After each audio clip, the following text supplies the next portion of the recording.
Hello दोस्तों, कैसे हैं आप सब। उम्मीद करते हैं दोस्तों आप सभी बहुत अच्छे होंगे। चलिए दोस्तों, आज एक नई कहानी के साथ आए हैं। कहानी को शुरू करते हैं। कहानी शुरू करने से पहले दोस्तों एक बात बोलना चाहूँगा। मेरे चैनल दर्पण ज्ञान यूट्यूब चैनल पे जो श्रोता बंधु नए आए हैं, चैनल को सब्सक्राइब कर लें, बेल आइकन को दबा लें। चलिए दोस्तों, कहानी को शुरू करते हैं। आज की कहानी घमंडी कौवा। हंसों का एक झुंड समुद्र तट के ऊपर से गुजर रहा था।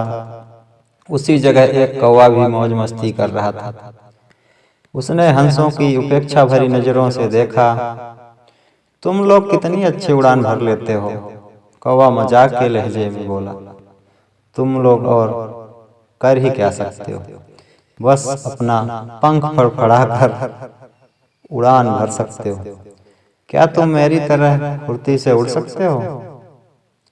मेरी तरह हवा में कलाबाजियां दिखा सकते हो? नहीं, तुम तो ठीक से जानते ही नहीं कि उड़ना किसे कहते हैं। कौवे की बात सुनकर एक वृद्ध हंस बोला, ये अच्छी बात है कि तुम ये सब कर लेते हो, लेकिन तुम्हें इस बात पर घमंड नहीं करना चाहिए। मैं घमंड वमंड नहीं जानता। अगर तुम में से कोई भी मेरा मुकाबला कर सकता है तो सामने आए और मुझे हरा कर दिखाए।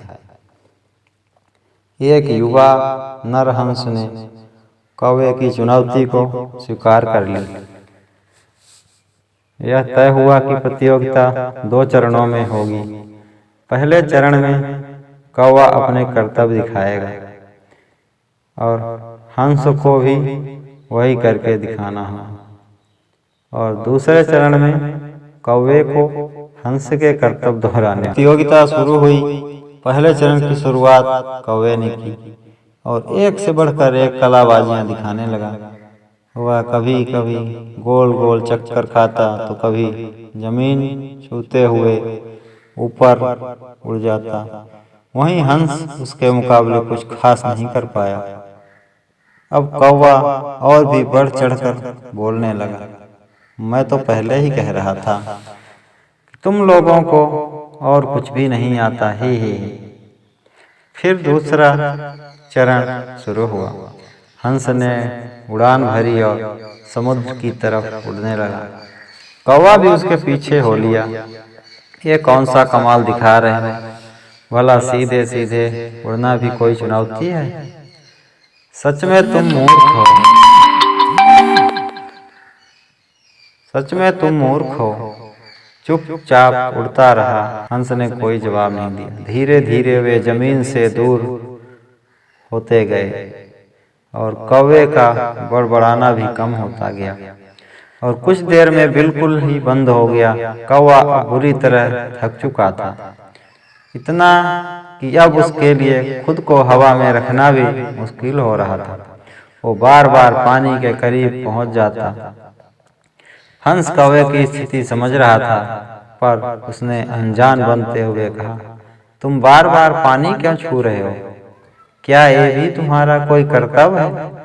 नहीं, कौवा बोला, मुझे माफ कर दो, मैं अब बिल्कुल थक चुका हूँ और यदि तुमने मेरी मदद नहीं की तो मैं यहीं दम तोड़ दूंगा। मुझे बचा लो, मैं कभी घमंड नहीं दिखाऊंगा। हंस को कौवे पर दया आ गई और उसने सोचा कि चलो कौवा सबक तो सीख ही चुका है, अब उसकी जान बचा ही लें, ठीक होगा। और वह कौवे को अपनी पीठ पर बैठाकर वापस तट की ओर ले उड़ चला। दोस्तों, हमें इस बात को समझना चाहिए कि भले हम पता ना हो, पर हर किसी में कुछ न कुछ प्रतिभा होती है जो उसे विशेष बनाती है। और भले ही हमारे अंदर हजारों अच्छाइयाँ हों, पर यदि हम उसे घमंड करते हैं तो देर सवेर हमें भी कौवे की तरह ही शर्मिंदा होना पड़ता है। एक पुरानी कहावत है, घमंडी का सर हमेशा नीचा होता है। इसीलिए दोस्तों, ध्यान रखिए कि कहीं जाने अनजाने आप भी कौवे वाली गलती तो नहीं कर रहे।